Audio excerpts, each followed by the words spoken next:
¿Cómo están, queridos amigos? Vamos a iniciar la sesión del día de hoy. Eh, Bien, vamos por parte, como dice el actualizador. Recuerden que este curso es enfocado, bueno, para todos los que tengan interés en finanzas. Ahora mismo lo que estamos viendo es cómo se debe construir un flujo de caja para un emprendimiento nuevo. Entonces, ¿qué es lo que hemos hecho hasta la fecha? Acá tenemos un caso de estudio, ¿sí? De un restaurante que va a ofrecer productos saludables.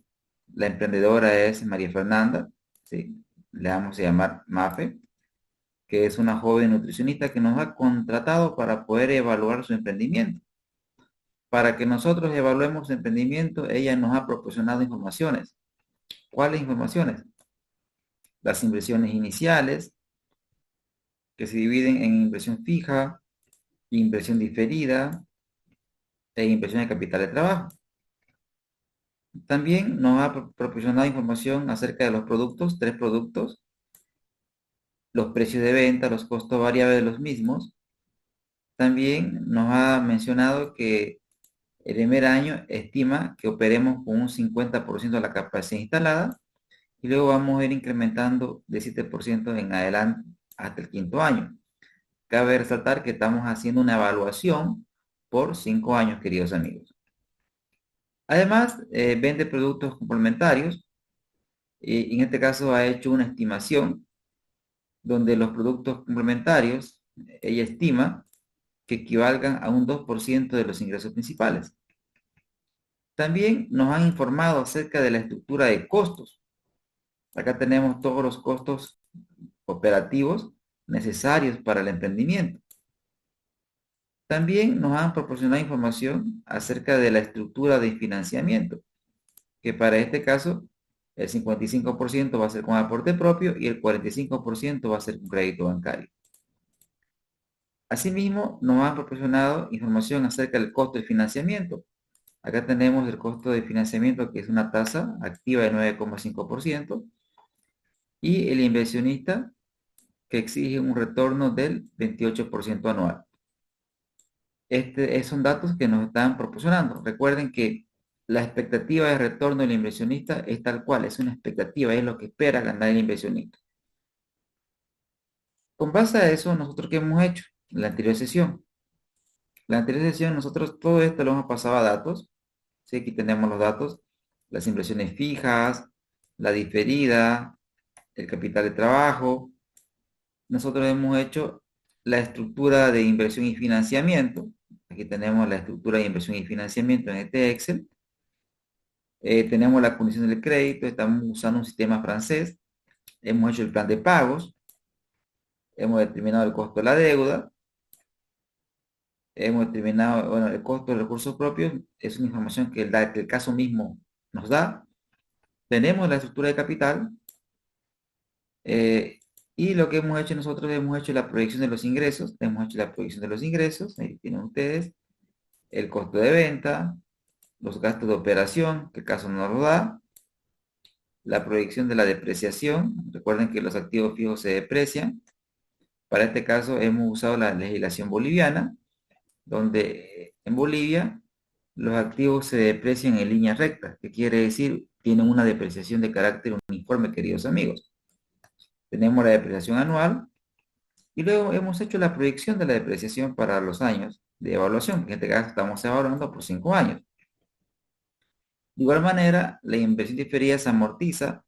En Bolivia, la inversión diferida se amortiza en 4 años, es por eso que esto lo hemos arrastrado solamente hasta el periodo 4. Con base a eso, hemos hecho la proyección del estado de resultado, ¿sí? Aquí lo que ustedes ven es la proyección del estado de resultado, ¿sí? La proyección del estado de resultado. Hemos hecho una proyección por 5 años, que son el periodo que estamos usando nosotros de evaluación. Ahora bien, una vez hemos hecho la proyección, en este caso es importante que calcule usted el margen neto. Recuerden que el margen neto es el resultado neto sobre ventas. ¿Cuánto es el margen neto? El resultado neto sobre los ingresos.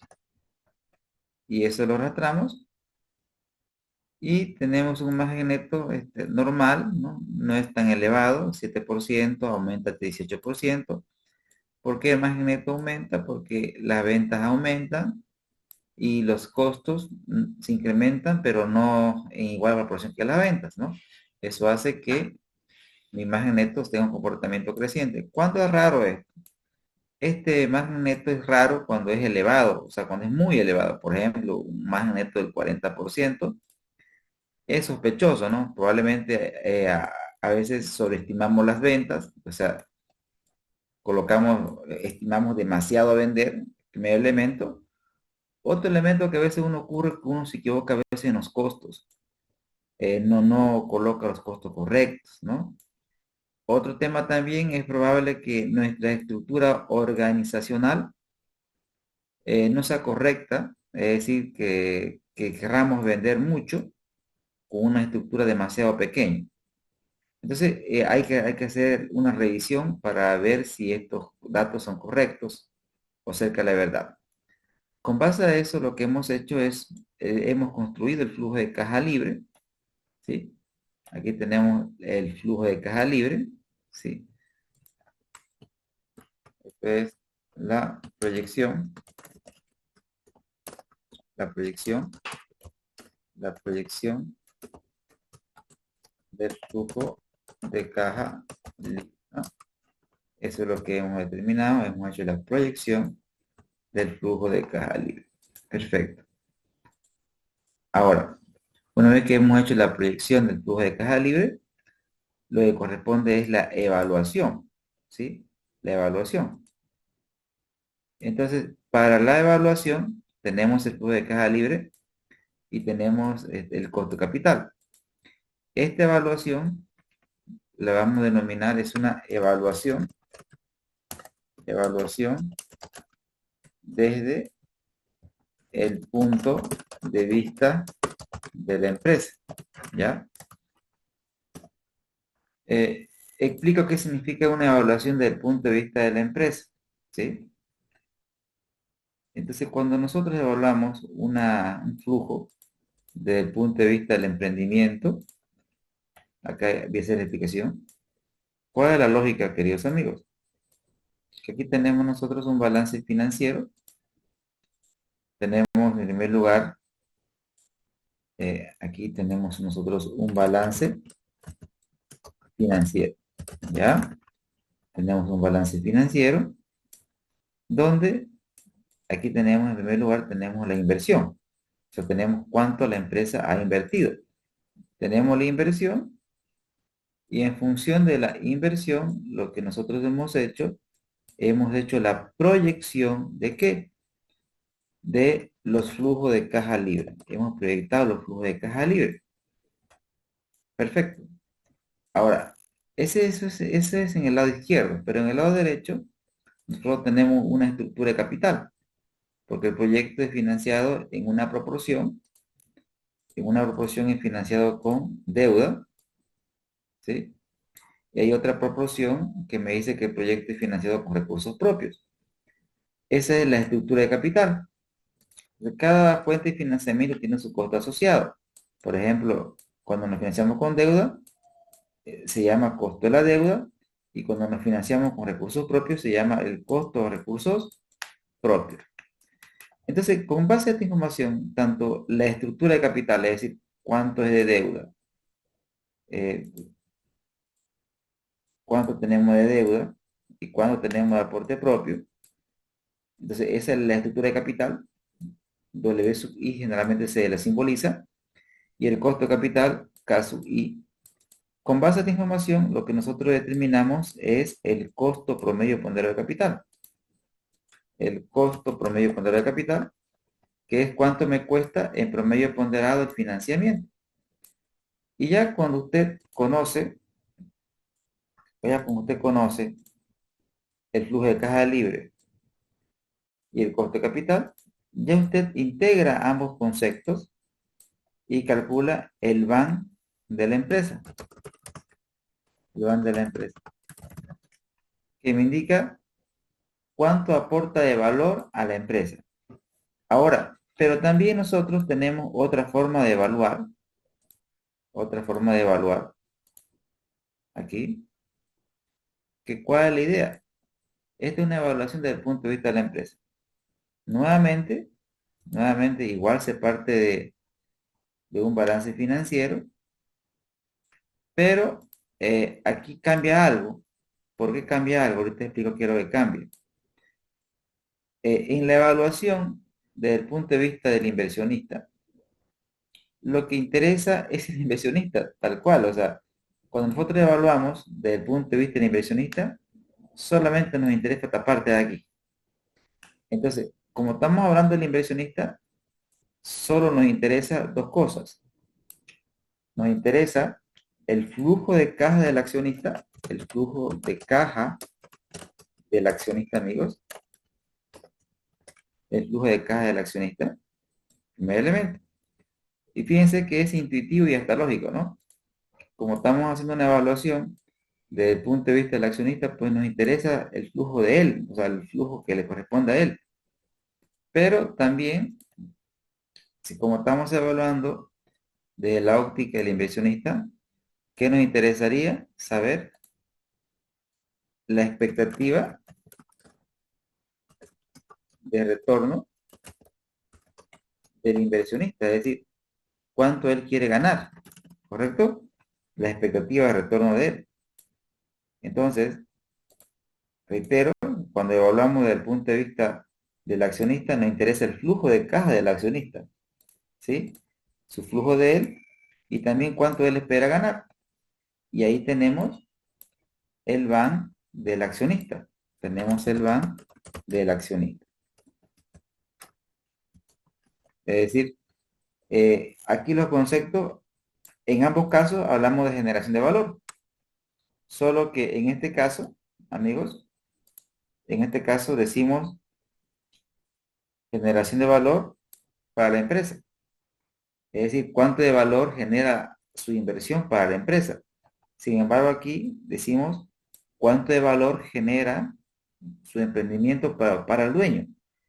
Entonces, reiterando, cuánto de riqueza generamos para la empresa y cuánto de riqueza generamos para el accionista.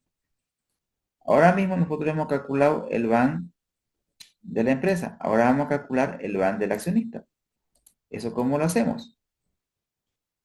¿Sí? ¿Eso cómo lo hacemos? Voy a sacar una capturita de esto. Ok. ¿Esto cómo lo hacemos? De la siguiente manera. Esto hay que colocarlo aquí. Voy a la pizarra.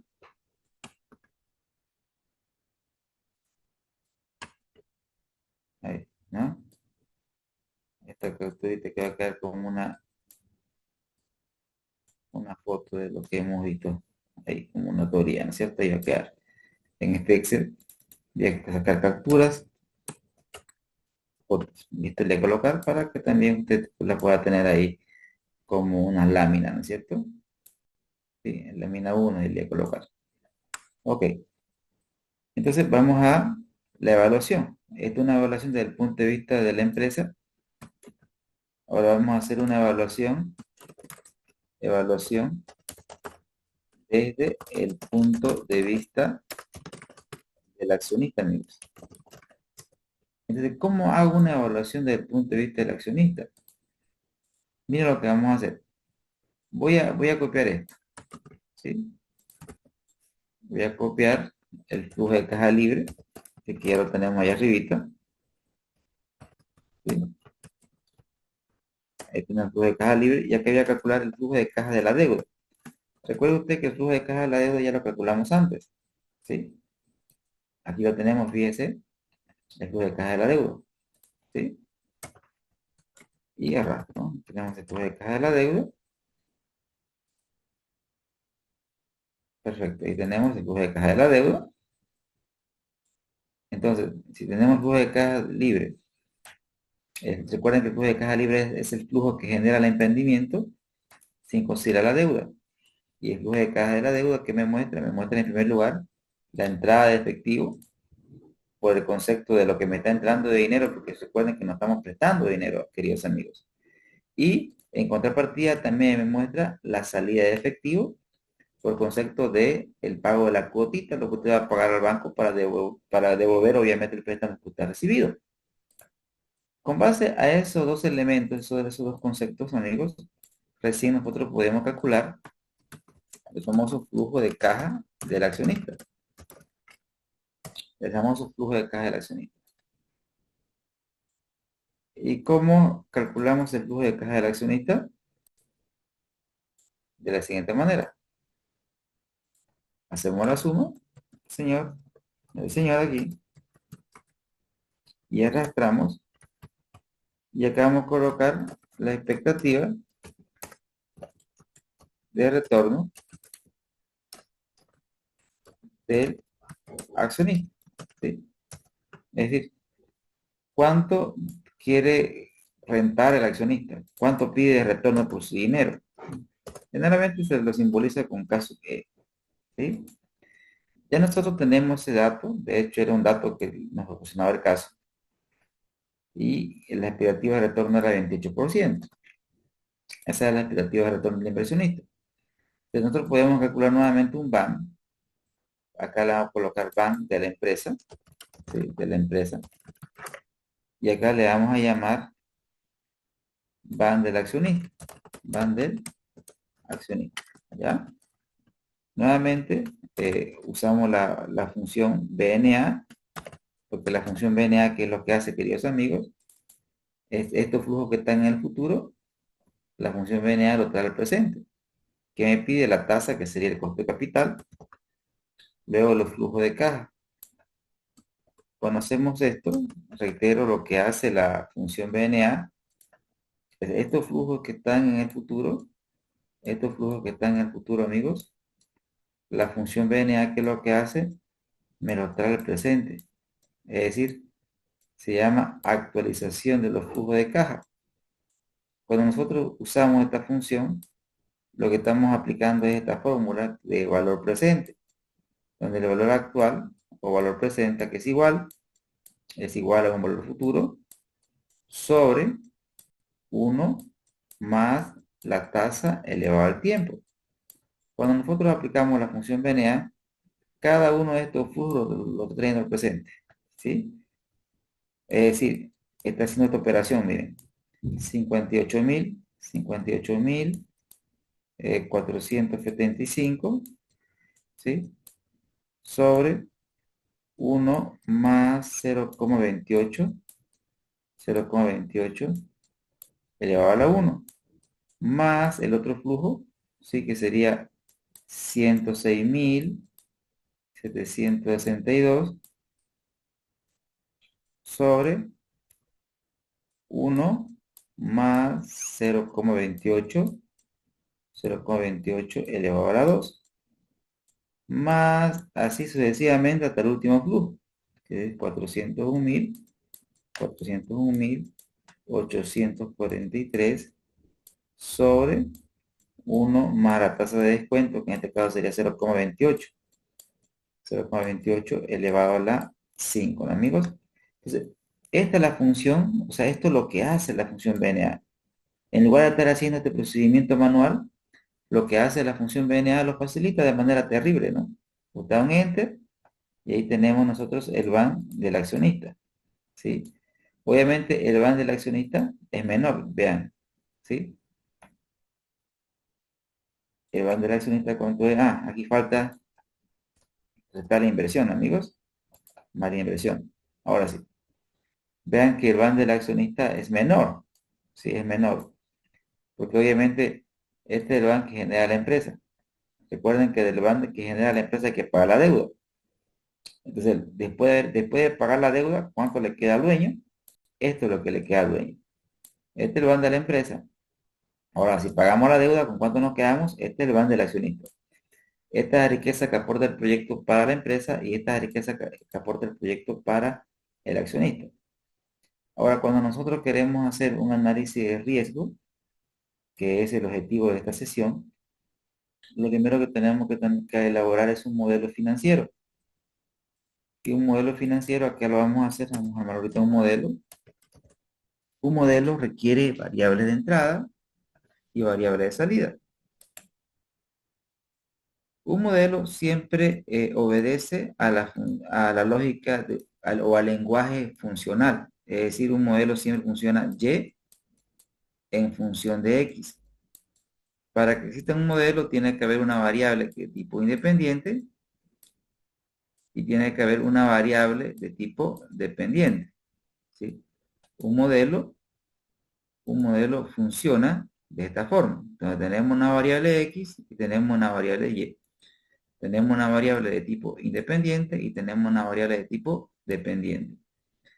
Entonces, siempre hago este ejemplo, Y igual a 2X más 1, por ejemplo, donde tenemos que X es una variable independiente y Y es una variable dependiente. ¿Qué hacemos? Por ejemplo, si le asigno un valor a X, por ejemplo, si X es 0, entonces, ¿cuánto vale Y? Y va a ser igual a 2 por 0 más 1. Y eso sería matemáticamente, si 2 por 0 es 0, más 1 es 1. Ahora, si X vale 1, si X es igual a 1, entonces, ¿cuánto vale Y? Y vale 2 por 1 más 1. 2 por 1 es 2, más 1 es 3. Entonces, ¿cuál es el mensaje que les estoy dando? Que si se le asigna valores a X, vamos a conocer los valores de Y. Entonces, este es un modelo, este es un modelo funcional donde obviamente hay solamente una variable de entrada. En este caso, la variable de entrada se llama la X y la variable de salida se llama la Y. Ahora, cuando nosotros queremos aplicar un análisis de riesgo, tenemos que elaborar un modelo donde existan muchas variables de entrada. Y eso es lo que vamos a hacer ahora. Entonces, vamos al modelo y acá voy a dar un zoom y voy a colocar, amigos, las variables de entrada. Coloco las variables de entrada del modelo. Variables de entrada. Tenemos acá detalle, valor, unidad. Obviamente las variables de entrada, ¿qué variables son importantes? En realidad vamos a comenzar con los precios de venta. Los precios de venta son variables de entrada por lógica. Aquí vamos a meter la variable de entrada, los precios de venta. ¿Sí?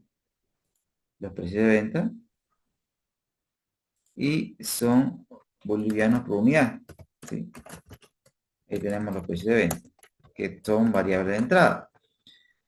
Ok, entonces, si existe una variable de entrada, es lógico pensar que tenemos que tener también la variable de salida. ¿Sí? Un poco otro colorcito más. Ahí. Ahí. Ahí tenemos la variable de entrada. Y aquí voy a colocar la variable de salida. ¿Ya? La variable de salida. Vamos a trabajar con el van. ¿Sí? De la empresa. Y el van del accionista. ¿Ya? El van del accionista. Y vamos a tener las dos variables de entrada. ¿Sí? Van de la empresa y el van del accionista, ¿no? Entonces, el van de la empresa copiamos igual, le vamos a evaluación, y acá tenemos el van de la empresa, lo vinculamos. De igual manera, hacemos con el van del accionista. Colocamos igual y vamos a evaluación y seleccionamos el van del accionista. Perfecto. Ahí tenemos la riqueza que genera el proyecto para la empresa y la riqueza que genera el proyecto para el accionista. Y acá tenemos los precios de venta. Ahora, si obviamente cambiamos cualquiera de estos precios, por ejemplo, si acá le coloco 10, deberían cambiar los indicadores, pero vean que no cambian. ¿Por qué no cambian? Porque falta algo que se llama la vinculación. ¿Cómo vinculo?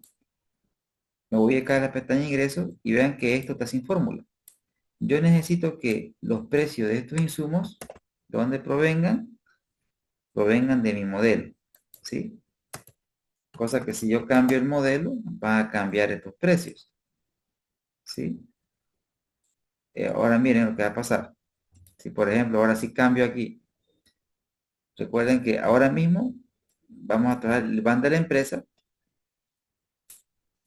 Acá tenemos el van de la empresa.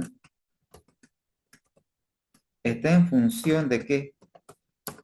Del precio de venta del producto A, ¿sí? Está en función del precio de venta del producto B y está en función del precio de venta del producto C, ¿sí? Es decir, que el van de la empresa depende de estos tres productos. Es decir, por ejemplo, si el precio del smoothie proteico baja a 10, chao proyecto, ¿no? Si el precio de jugo detox aumenta a 40, wow, se pone bonita la cosa, ¿no es cierto? Y si el precio de venta del energético natural baja a 5, chao proyecto. ¿Qué quiere decir? Vean que si cambiamos, usted cambia cualquiera de estas variables, ya sea el precio de venta del multiproteico, el precio de venta del jugo detox o el precio de venta del energético natural, obviamente se va a ver una afectación, ya sea a la riqueza que genera el proyecto para la empresa o a la riqueza que genera el proyecto para el accionista. Ahora, vamos a meter más variables, como les mencioné antes, mientras más variables tengamos, eso es mucho mejor para el análisis. Vamos a los costos. Vean que aquí tenemos los costos de venta de cada uno de los insumos. Es decir, el costo variable del smoothie proteico, el costo variable del jugo detox y el costo variable unitario del energético natural. ¿Qué voy a hacer? Lo voy a seleccionar a estos señores.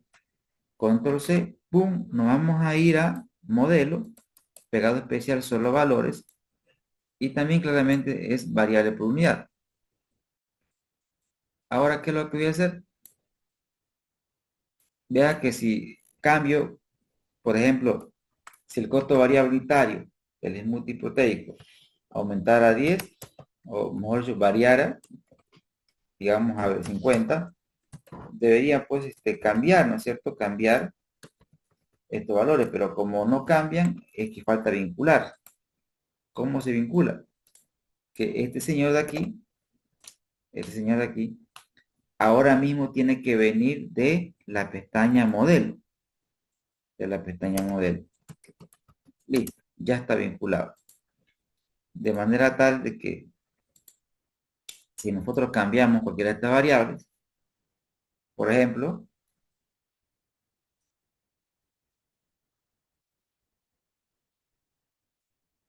si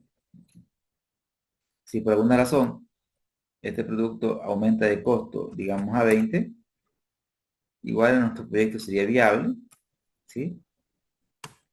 Pero si este producto de acá aumentara a 30, ya no sería viable, o digamos a 15.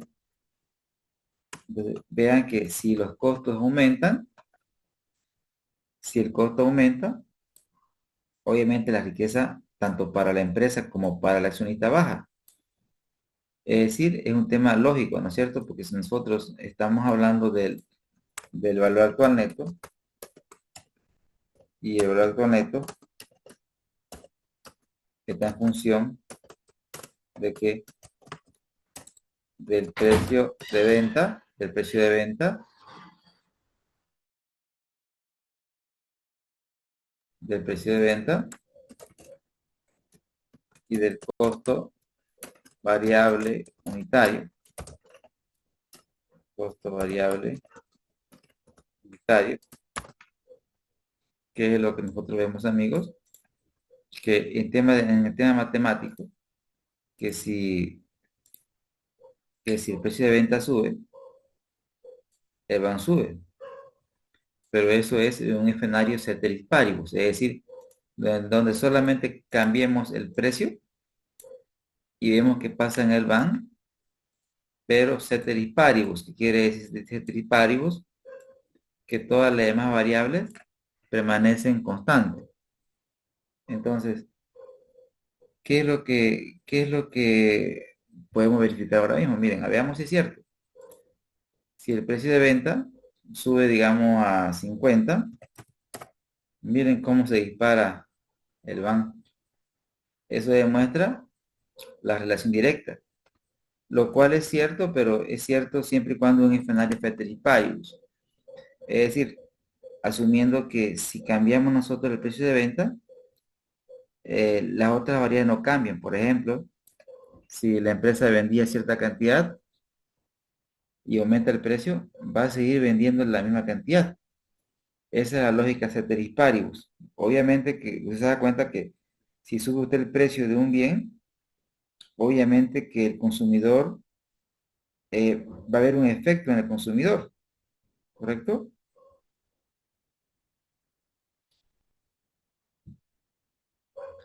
Bien. Ahora, ¿qué pasa, por ejemplo, con relación al costo variable unitario? Si, si el costo variable unitario sube, el BAN cae. ¿Será cierto eso? Veamos si es cierto. Claro que sí.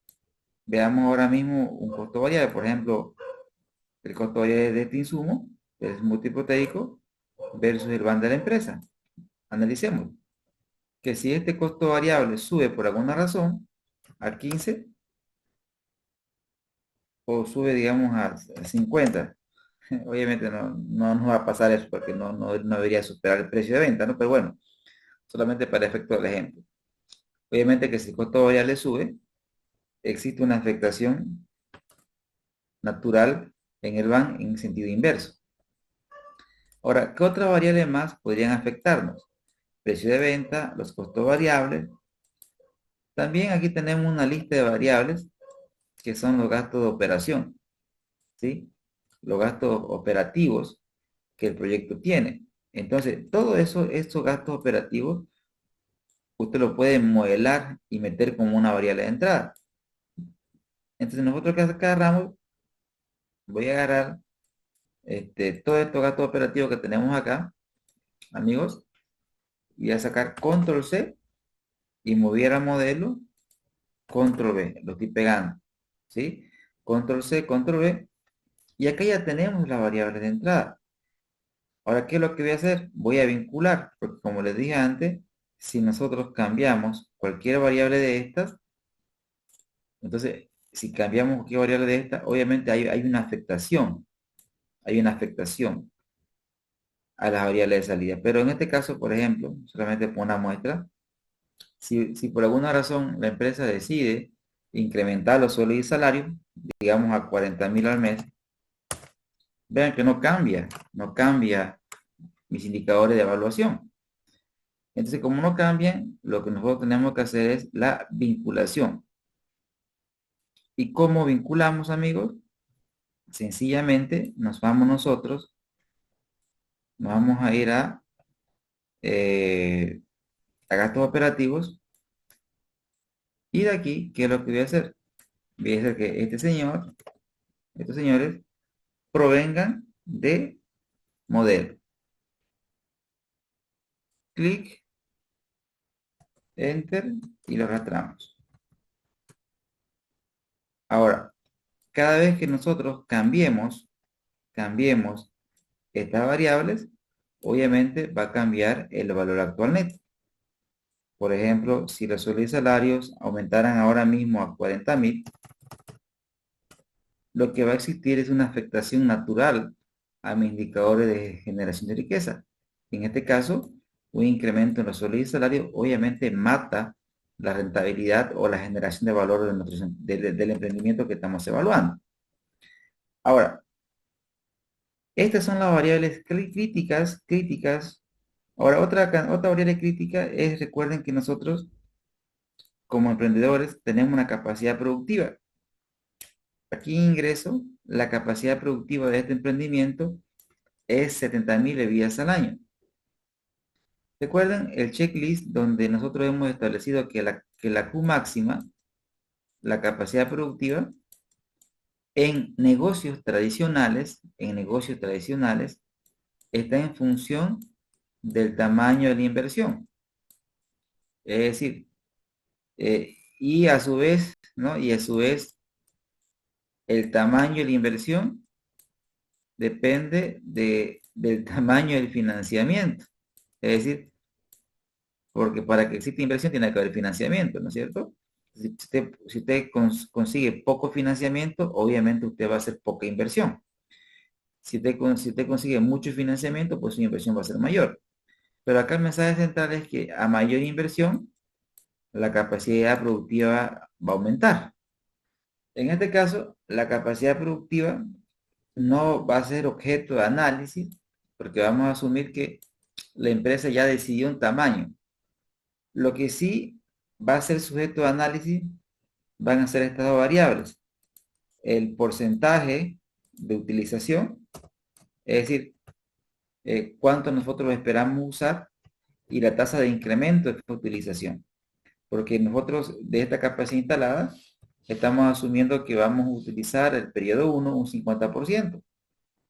Y luego vamos a ir aumentando de 7 en 7. Ahora, ¿qué voy a hacer con esto?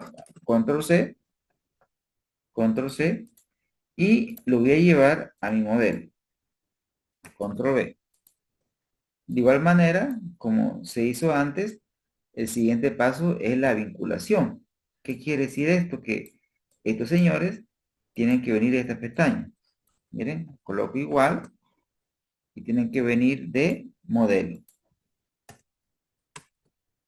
Ahora, cada vez que usted cambie, por ejemplo, si usted aquí, en lugar de 50, voy a dejar mi pantalla, por ejemplo, en lugar de 50, usted coloca 60, obviamente, mire usted cómo se pone bonito los números. Ahora, pero si usted decide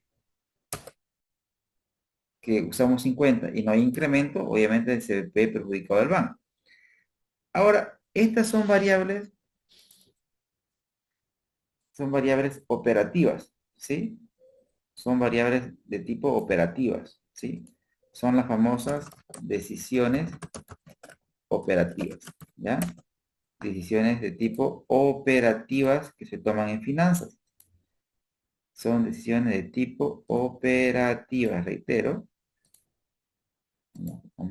Hoy, decisiones operativas, perfecto. Ahora, estas decisiones de tipo operativas son decisiones en precio, pero también en un proyecto de inversión hay variables que forman parte del entorno. Por ejemplo, una variable que se debe de considerar siempre en un proyecto de inversión es la tasa de inflación.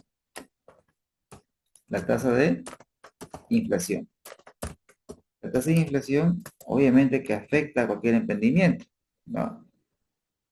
Por ejemplo, la inflación, iba a decir, la inflación de Bolivia, ¿sí? Estamos en un periodo bien crítico, donde tenemos tasas de inflación elevadas.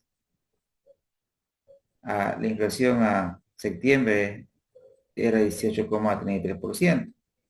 Obviamente, esa tasa de inflación, eh, vamos a cerrar con una inflación por encima del 20% para diciembre, y es lo más probable. Ahora, ¿qué es lo que vamos a hacer?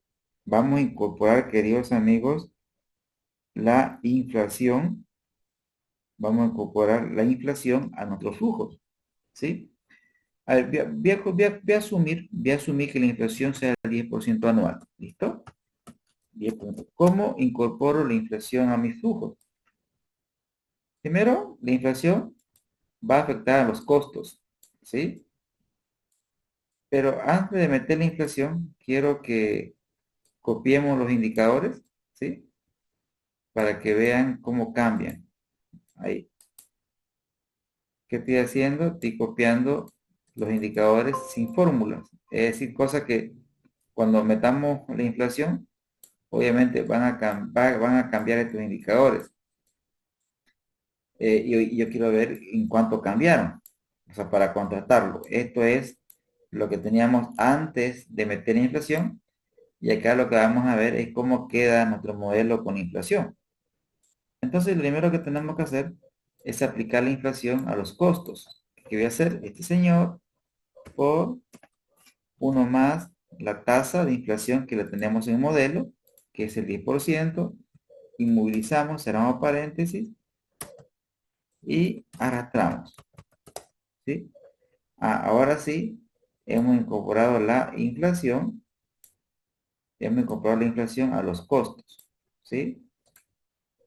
Ahora, obviamente la inflación, vean que se está incrementando mis costos de acuerdo a la tasa de inflación, pero la inflación también afecta a mis gastos, ¿sí? Vamos a afectar a todos mis gastos desde el año 2, es decir, este señor por uno más la tasa de inflación que tenemos en el modelo, que es el 10%. Es el 10%, agarramos y lo inmovilizamos, cerramos paréntesis y arrastramos, queridos amigos. Estoy arrastrando la inflación para todas las gestiones. Lo mismo hago con el tema del marketing, ¿sí? Del marketing, igual este señor por uno más la tasa de inflación que la tenemos en el modelo. Cerramos y arrastramos, ¿no? Perfecto. Vean que ya está incorporada la inflación a los flujos, queridos amigos, ¿sí? Y aquí esto no, porque vean que esta parte la hemos proyectado en función de los ingresos. Así que no es necesario aplicar la inflación aquí. De alguna manera ya va a estar incorporada. Entonces, ule caramba. Vean ustedes que un 10% de inflación mata este proyecto, ¿no? Mata este proyecto. Pero ¿qué sucede? Cuando existe inflación, ¿qué es lo que hace el empresario? El empresario lo que hace es traslada la inflación al precio de venta. Es decir, tenemos que considerar nosotros aquí, en estos precios de venta que tenemos proyectados, eh, aquí voy a colocar control más, ¿sí? Voy a colocar ahí tasa de incremento del precio de venta, ¿sí? Tasa de incremento del precio de venta.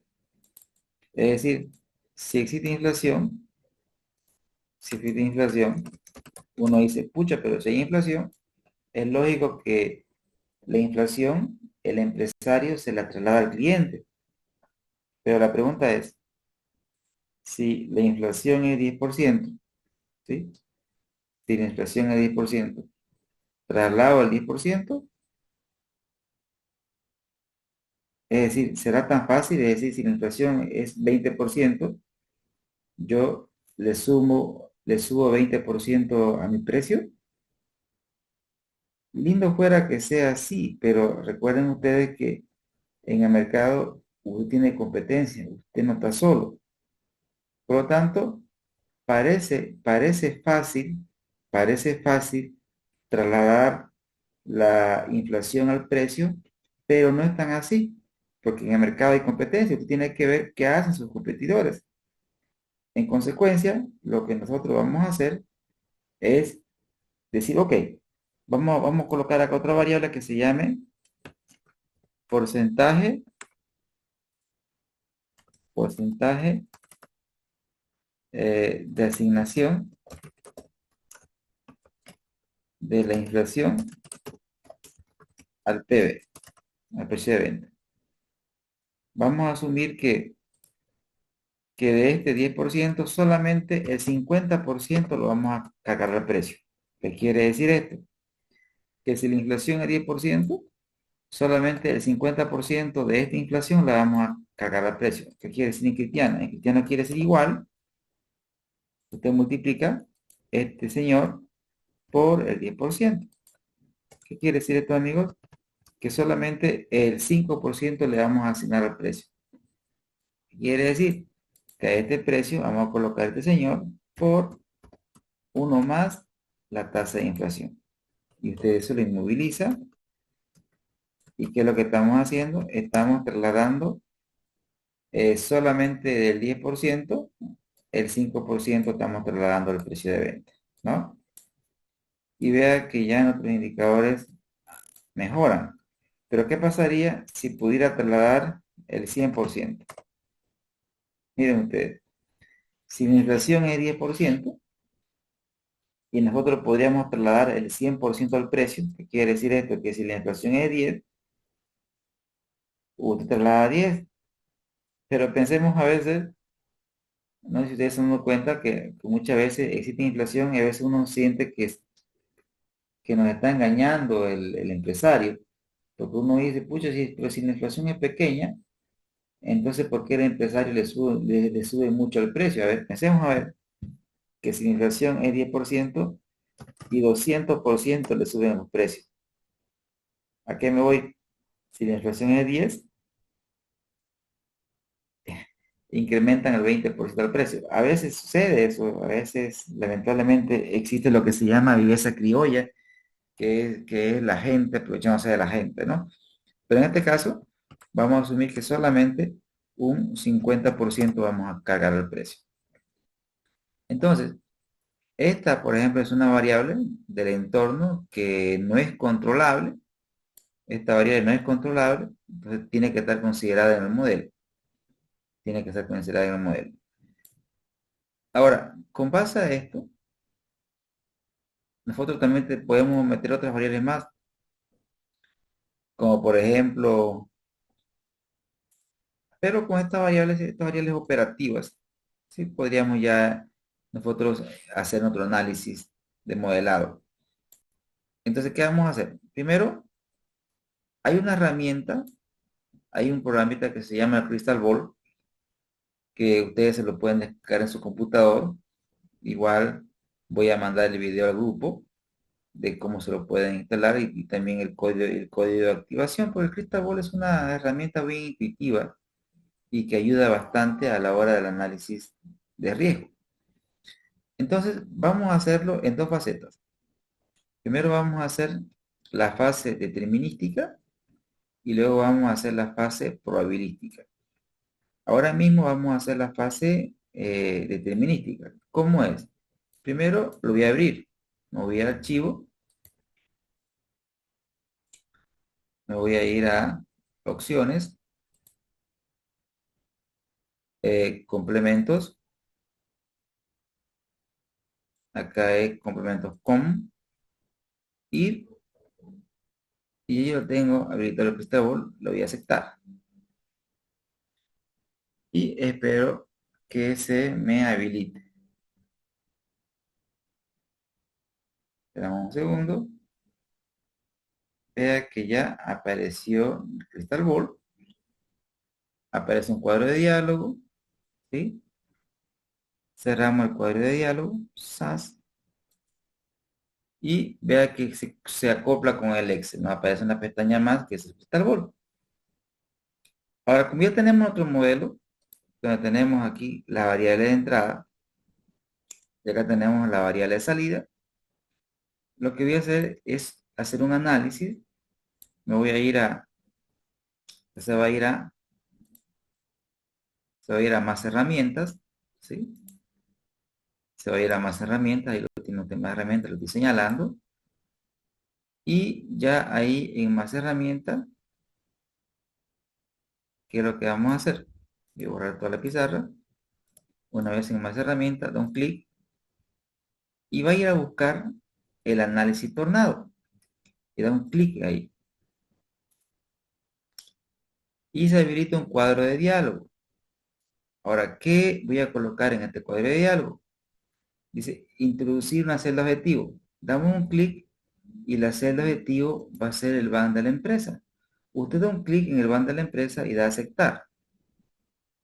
Y da siguiente. En siguiente, ¿qué me pide? Me pide que elija mi variable de entrada.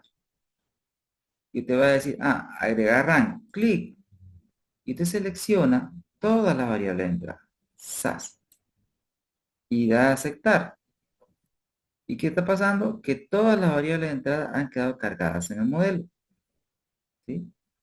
Y luego le da siguiente, aceptar. Y aquí el cuadro de diálogo me indica algunas cositas. En la primera, la primera cosa que me dice es que el rango de prueba va a estar entre -10 y 10. ¿Qué quiere decir eso? Que el Crystal Ball, a la variable de entrada, esto es lo que va a hacer. A cada una de las variables de entrada, primero, le va a sumar 10% y va a ver qué pasa con el banco y lo va a anotar.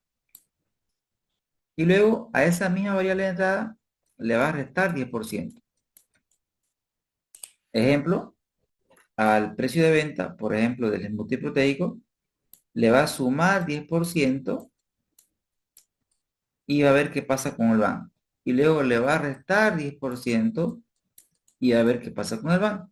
Lo mismo va a hacer con cada una de todas estas variables de entrada. O sea, con todas estas. Le va a sumar 10% y le va a restar 10%. Eso quiere decir el rango de prueba. ¿Ya? Bueno, este rango de prueba es importante darse cuenta que es ceteris paribus. ¿Qué quiere ceteris paribus? Que solamente va a cambiar la variable de entrada una a la vez. ¿Qué quiere decir? Que si cambiamos el precio de venta del smoothie proteico, no vamos a cambiar ninguna de las otras variables. Es decir, es un análisis ceteris paribus, uno versus uno. Y si, por ejemplo, estamos cambiando la variable sueldo y salarios, solamente a esa variable le va a sumar el Crystal Ball 10% y le va a restar 10%, o sea, le va a sumar 10% y le va a restar 10% ceteris paribus. Es decir, solo cambiando esa variable y todas las otras variables no cambian. Es un análisis unidimensional, uno versus uno. Perfecto. Ahora, continuando con la analogía, queridos amigos, ahora, ¿qué más hace el Crystal Ball? Vean que acá dice punto de prueba 5. ¿Qué quiere decir punto de prueba 5? Quiere decir que el Crystal Ball lo que va a hacer es, primero a cada variable le va a sumar 5% y luego le va a sumar 10%. Luego le va a restar 5% y luego le va a restar 10%. Ahí tenemos los 5 puntos de prueba. Punto 1, 2, 3, 4, 5. Ahí tenemos los 5 puntos de prueba. Y me pide, ¿dónde quiere usted la respuesta? Me pide la ubicación. Puede ser en un nuevo libro o en el libro existente. Yo sugiero que trabaje en el libro existente. Ahora me va a generar dos gráficos. Uno es el gráfico tornado y otro es el gráfico spider. Entonces nosotros tenemos que tener tiqueado ambos, tanto el tornado como el spider, puesto que ambos lo vamos a utilizar. Acá me dice que te voy a mostrar las 40 variables más importantes. No pasa nada porque fíjense que estas variables son menos de 40, pero cuando el modelo es altamente robusto, que quiere decir un modelo con muchas variables de entrada, pues ahí quizás sea necesario decir, ¿sabes qué? Son muchas variables, muéstrame la más importante, le podemos decir a Crystal Ball. Y el Crystal Ball, muy obediente, me va a mostrar probablemente la más importante. Ahora, ¿qué es lo que voy a hacer? Le voy a dar ejecutar, que me genere el reporte, ¿ya? Clic. Esperamos, esperamos.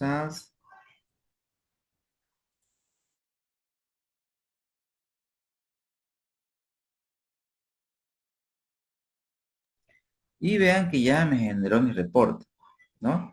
El tornado. Acá tenemos como variable de salida el van. Sí, el van, queridos amigos. El valor actual neto. Obviamente se llama tornado porque fíjese, tiene la forma de un tornado. Ahora, ¿qué es lo que me indica este análisis tornado? Me indica la variable que tiene mayor impacto en el van. Claramente que la variable que tiene más impacto en el van es el precio de venta de este producto. El precio de venta del smoothie proteico es una variable crítica. La otra variable crítica es el porcentaje de utilización. Es decir, cuánto de la capacidad instalada nosotros vamos a usar. Y eso obviamente está en función del marketing. O sea, en la medida de que la empresa, bueno, aparte de tener un buen producto, tiene que tener un buen plan de comunicación. O sea, cómo comunico el buen producto que tengo. Entonces, la mezcla de ambas cosas hace que, obviamente, el porcentaje de utilización suba, ¿correcto? En este caso, nosotros en el proyecto estamos asumiendo que el año uno vamos a iniciar con un 50%, pero ¿por qué 50? No, pues podría ser 60, ¿no es cierto? Eso va a depender, obviamente, de la estrategia de marketing que realicemos para poder potenciar, o sea, o poder aumentar en todo caso el porcentaje de utilización, queridos amigos. Entonces, ahora, la otra variable más crítica o mayor es el precio de venta del jugo de detox. Ahora, dentro de las variables de egreso, vea que los sueldos y salarios aquí es una variable importante, ¿no es cierto? Si la categorizamos, tenemos una, segundo lugar, tercer lugar, cuarto lugar. En quinto lugar están los sueldos y salarios. Vea que está por encima del costo variable del multiproteico. Entonces, primer elemento, acá me hace un ranking de las variables que más afectan a las que menos afectan. O a la pregunta que yo me haría, ¿y esto para qué me sirve?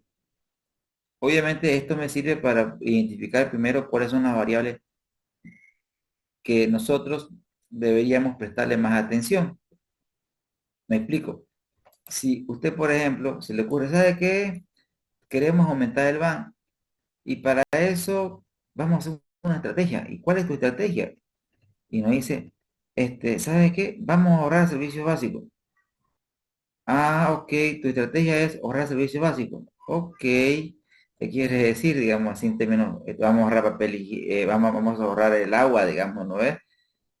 La gente no va a entrar a lavarse las manos muy seguido, digamos, ¿no ves? Por ahorrarse los servicios básicos, vamos a ahorrar electricidad, pero fíjese usted que por ahí no es, digamos, ¿no es? ¿Por qué? Porque los servicios básicos no es la variable que tiene más impacto, es la variable que tiene menos impacto. Por lo tanto, no debo enfocarme en la variable que tiene poco impacto, porque obviamente no va a afectar de manera significativa la riqueza del emprendimiento. Debo enfocarme en las variables críticas. Si quiere hacer ajuste, ajuste en sueldos y salarios, que es una variable bien crítica. Ajuste en los costos de venta del smoothie, del jugo de esto o del energético natural, que sí son variables que afectan y no las últimas que tienen un menor impacto. Primer elemento, me indican las variables que más afectan al emprendimiento. Segundo aspecto a considerar es la relación. Vean que a veces los rectángulos azules están a la derecha y a veces están a la izquierda. Cuando los rectángulos azules están a la derecha, eso significa relación directa entre la variable de entrada y variable de salida. Me explico. Por ejemplo, si subimos el precio de venta del embutido proteico, va a aumentar el VAN. Eso es lógico. Si usted hace que su porcentaje de utilización aumenta, es decir, si usted esperaba, digamos, usar 50% el año uno, pero ¿sabe qué? Como le ha ido muy bien, en lugar de usar 50%, usted usa el 80%. Ah, el VAN sube. Si el precio de venta del insumo, hemos dicho, no insumo, el producto, jugo de detox, usted sube su precio de venta, obviamente el VAN sube.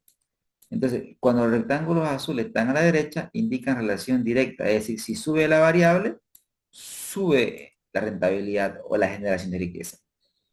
Sin embargo, cuando ese rectángulo, queridos amigos, está a la izquierda, como es el caso de los sueldos y salarios, eso indica una relación inversa. ¿Qué quiere decir eso en cristiano? En cristiano quiere decir que si sube los sueldos y salarios, o sea, en otras palabras, si usted paga de una mejor manera a sus trabajadores, eso va a hacer que el VAN, en lugar de subir, baje. Es decir, estamos hablando de una relación de tipo inverso. Ahora, este gráfico me indica de la coherencia del modelo. La coherencia del modelo. También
Perdón, amigo, por la interrupción.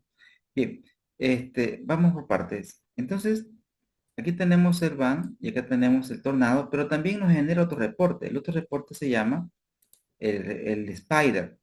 ¿Por qué es spider? Porque vean el gráfico, es como una telaraña, ¿no es cierto?